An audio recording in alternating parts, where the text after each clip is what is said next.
கோபால், கோபால்.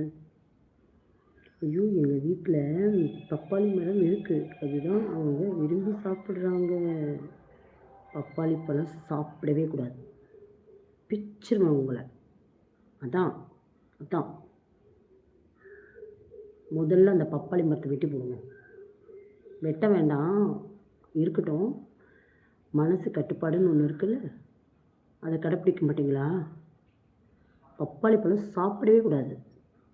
நீங்களும் சாப்பிடக்கூடாது, அவங்களும் சாப்பிடக்கூடாது. 2 பேருமே சாப்பிடக்கூடாது. அது நம்ம வயித்துல அந்த குழந்தை தங்குனாலும் கலைஞ்சிரும் தங்கம். கலைஞ்சிரும். சூடு கலைச்சு விட்டுரும். தொடவே கூடாது. சொல்லிட்டேன். காய் பழுத்திருந்தா வேற யார்ட்டயாவது குடுத்துருங்க. உங்க சொந்தக்காரவங்க யாருன்னா குடுத்துருங்க. சாப்பிடவே கூடாது. பிச்சிருவேன் உங்கள. மோசமானது அதான்.